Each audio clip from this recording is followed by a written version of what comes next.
तो वृषभ लगन के चार्ट में हम शुक्र की प्लेसमेंट को लगातार विचार कर रहे हैं और इस वीडियो में अब आपके तीसरे भाव के लिए चर्चा करने वाले। तीसरे भाव में आपका अगर शुक्र चला गया तो वो लग्नेश तो है ही, वो आपके चार्ट में छठे घर का भी लॉर्ड है।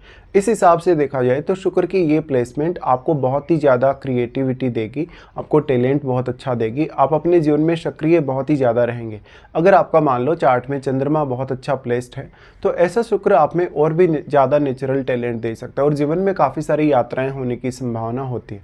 ऐसे जातक थोड़े चंचल ज़्यादा होते हैं और अगर वो अपने खुद के नेचुरल टैलेंट के आधार पे, अपनी खुद की क्षमताओं के आधार पे या रुचियों के आधार पे अपना कैरियर चुनते हैं तो वो ज़्यादा बेहतर कर पाते हैं। इस प्रकार का शुक्र है तो आपके मेनली रिश्तों के लिए बहुत ज़्यादा अच्छा रहेगा। बट अगर शुक्र पर अगर जैसे मंगल का प्रभाव हो, अगर राहु जैसे ग्रह का प्रभाव हो तो ऐसा शुक्र कामुकता को काफ़ी ज़्यादा बढ़ाता है। इस हिसाब से आपके खुद के हाथ में होगा आपका कैरियर, आपकी ओवरऑल लाइफ और आप थोड़े सेल्फ डिपेंड नजर आएंगे। इस प्रकार का शुक्र होने से बेसिकली आपका रुचि अभिनय में, गायन, संगीत वगैरह में या सोशल मीडिया से जुड़े हुए कार्यों में या मार्केटिंग वगैरह में काफ़ी ज़्यादा हो सकता है। इस प्रकार का शुक्र होने से आप में हमेशा स्टेबिलिटी की थोड़ी सी इशू रहती है क्योंकि थर्ड हाउस है और थर्ड हाउस आपको बहुत ही ज़्यादा एक्टिव बनाता है। तो हो सकता है आप बार बार अपने निर्णयों को बदल रहे हैं, बार बार अपनी थिंकिंग को बदल रहे हैं, बार बार अपनी लाइफ में आप अपने टारगेट को बदल रहे हैं। ऐसे केस में शुक्र कौन कौन से अन्य प्लैनेट से प्रभावित है वो भी देखना बहुत महत्वपूर्ण होगा। लेकिन यहाँ शुक्र जिस हिसाब से बैठे हैं आपके चार्ट में तो डिस्पोजिटर का काफ़ी बड़ा रोल है और क्योंकि वो छठे घर के भी लॉर्ड हैं शुक्र, अब तो छठे घर में अगर कोई भी प्लैनेट बैठा है, कोई लगन में अगर आपके प्लैनेट बैठा है तो उन पर भी विचार करने की बहुत आपको आवश्यकता है। शुक्र अब किस प्रकार के प्लैनेट से प्रभावित है? जनरली अगर शुक्र मान लो मंगल से प्रभावित होगा, अगर राहु केतु से प्रभावित होगा, इवन शनि से प्रभावित होगा तो रिलेशंस को लेकर आपको बहुत ज़्यादा अवेयर रहना होगा। लेकिन क्योंकि शुक्र लग्नेश होकर थर्ड हाउस में आ गए तो अब आप ही अपने एक ड्राइव करने वाले हैं अपनी लाइफ को कि आपको लाइफ को किस तरीके से आगे लेकर जाना है, किस तरीके से लाइफ में अचीवमेंट्स हासिल करने हैं। तो जितना भी भौतिक सुख साधन, जितने भी संपत्ति वगैरह आप प्राप्त करेंगे, जितना भी जो कुछ भी आपको लाइफ में हासिल होगा वो सबसे पहले आपको हासिल होगा खुद के दम पे, खुद के प्रयासों के बल पे।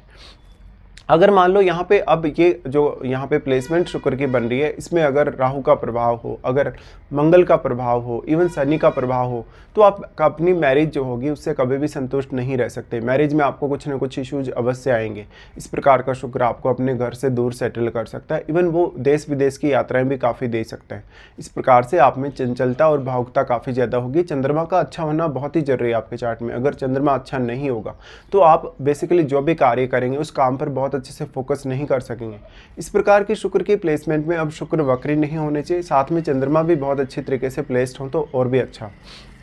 शुक्र अब डिपेंड करता है कि कौन कौन से अन्य प्लैनेट से प्रभावित हैं, क्योंकि अगर शुक्र यहाँ पे शुभ ग्रहों के साथ स्थित होंगे तो शुभ ग्रहों की वजह से शुक्र का जो शुभ गुण है वो और ज़्यादा बढ़ जाएगा, शुक्र की शुभता और भी ज़्यादा बढ़ेगी। लेकिन अगर शुक्र के साथ कोई भी क्रूर ग्रह बैठता है या क्रूर ग्रह का शुक्र पर प्रभाव पड़ता है तो ऐसे में शुक्र का जो एक्चुअल में जो नेचुरल प्रभाव है शुक्र का वो थोड़ा कम हो सकता है या शुक्र के जो पॉजिटिव इफेक्ट है वो कम हो सकते हैं। इस वजह से फिर आपको काफ़ी सारी प्रॉब्लम्स भी आ सकती हैं। लेकिन शुक्र के साथ जनरली अगर कोई भी शुभ ग्रह बैठेगा तो वो आपके गुणों को और भी ज़्यादा बढ़ाने वाला होगा। लेकिन अगर कोई क्रूर ग्रह यहाँ बैठेगा तो वो आपकी एक्सपेक्टेशन को बढ़ाएगा ज़्यादा से ज़्यादा। इस हिसाब से शुक्र यहाँ पे वक्री नहीं होने चाहिए।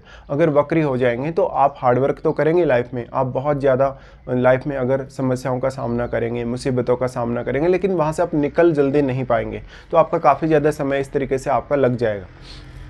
इस प्रकार का शुक्र है तो बेसिकली शुरुआत से ही आप में अपना टैलेंट दिखने लगता है। गीत संगीत के प्रति, कोई भी पर्टिकुलर काम के प्रति जब भी आप रुझान रखेंगे तो वहाँ पर अब आपकी स्वयं की मेहनत ही आपके ज़्यादा से ज़्यादा काम आने वाली। शुक्र को अब कौन कौन से अन्य प्लैनेट्स प्रभावित कर रहे हैं या शुक्र यहाँ पे कौन कौन से अन्य प्लैनेट्स को प्रभावित कर रहे हैं? शुक्र अगर यहाँ पे अगर वक्री नहीं है, अगर अच्छे प्लेस्ड हैं, अगर वो बृहस्पति के साथ प्लेस्ड हैं, चंद्रमा के साथ प्लेस्ड हैं, इवन बुध के साथ प्लेस्ड हैं तो शुक्र के परिणाम बहुत ही ज़्यादा बेहतर साबित हो सकते हैं आपके लिए। ऐसा शुक्र फिर आपके कम्युनिकेशन में भी बहुत बड़ा रोल प्ले करेगा। अब शुक्र पर अन्य जिन जिन प्लैनेट्स का प्रभाव है वो आप ओवरऑल देखिए कि कौन कौन से भाव में ऐसे ग्रह बैठे हैं जो आपके थर्ड हाउस पे अपनी दृष्टि डाल रहे हैं। और फिर क्योंकि आपके यहाँ पे वो लग्नेश और आपके छठे घर के लॉर्ड होकर आ गए, बट इन भाव में बैठे हुए ग्रहों को भी आपको काफ़ी प्राथमिकता देनी होगी क्योंकि छठे घर में जो भी प्लैनेट बैठा है वो आपके चार्ट में छठे घर को तो प्रभावित कर ही रहा है, लेकिन वो आपके 12th हाउस को भी प्रभावित करेगा या बाकी कुछ अन्य भावों को भी। इसी तरीके से लगन में यदि कोई प्लैनेट बैठेगा तो लगन के स्वामी शुक्र तो आपके थर्ड हाउस में आ गए, लेकिन लगन में बैठा प्लैनेट डायरेक्टली 7th हाउस को प्रभावित करेगा ही। स्त्रियों के केस में अगर थोड़ा बहुत शुक्र अब कभी मान लो अगर वक्री हो तो थोड़े ज़्यादा बेहतर प्रभाव या परिणाम होते हैं पुरुषों की तुलना में। बट पुरुषों के चार्ट में मैरिज वाइज, रिलेशनशिप वाइज थोड़ी स्थिति कभी कभी ज़्यादा खराब रह सकती है। इस हिसाब से शुक्र एक बहुत ही आपके लिए इम्पोर्टेंट प्लैनेट है और शुक्र आप स्वयं को रिप्रेजेंट करता है। इस हिसाब से देखा जाए तो शुक्र की जो प्लेसमेंट है वो अन्य ग्रहों के प्रभाव पर काफ़ी कुछ डिपेंड करेगा। यहाँ पे शुक्र की फिर आपको देखना पड़ेगा कि वास्तव में क्या आपको शुक्र की महादशा है। शुक्र की महादशा अगर आपको होगी तो वो कौन से एज पीरियड में आने वाली है, कौन से एज पीरियड में वो स्टार्ट होने वाली है, क्योंकि वो 20 वर्ष आपकी लाइफ के बहुत ही इंपॉर्टेंट होंगे। दरअसल अगर ऐसी दशा अगर आपको आ जाती है मिड एज में, लगभग 25 की एज में या 30 से पहले पहले, तो आप अपनी लाइफ में बहुत ज़्यादा ग्रोथ के फेज़ में हो सकते हैं। लाइफ में जो कुछ आप पाना चाहते हैं, जो कुछ आप करना चाहते हैं, वो सब कुछ आप हासिल कर सकते हैं। इस प्रकार का शुक्र अब अगर फायरी ग्रह से प्रभावित होगा तो वो आपकी एक्सपेक्टेशन को उसी में बढ़ा देगा। अगर लेकिन शुभ ग्रहों से प्रभावित होगा तो आप अपना एफर्ट करके आगे जाएंगे। लेकिन अगर कोई भी क्रूर ग्रह का शुक्र पर प्रभाव रहा, या तो फिर आप मेहनत करना चाहेंगे नहीं, अगर चाहेंगे तो बहुत ज़्यादा फोर्सफुली आप मेहनत करके आगे बढ़ने की कोशिश करेंगे।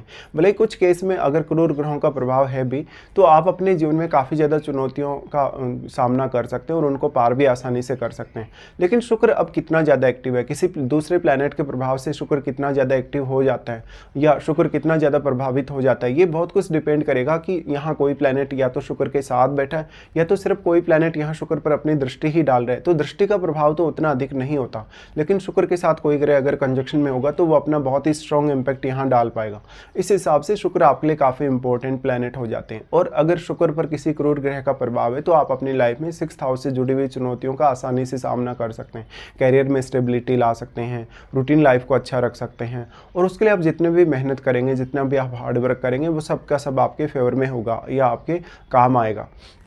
तो इस हिसाब से शुक्र है तो जातक को स्वयं पर ज़्यादा ध्यान देने की आवश्यकता है और अपने रिश्तों से जुड़ी हुई जिम्मेदारियों को भी पूरा करने की आवश्यकता है। हालांकि लेकिन वो सबसे पहले खुद को समझे, खुद की टैलेंट को जाने, वो तो ज़्यादा बेहतर कर सकता है।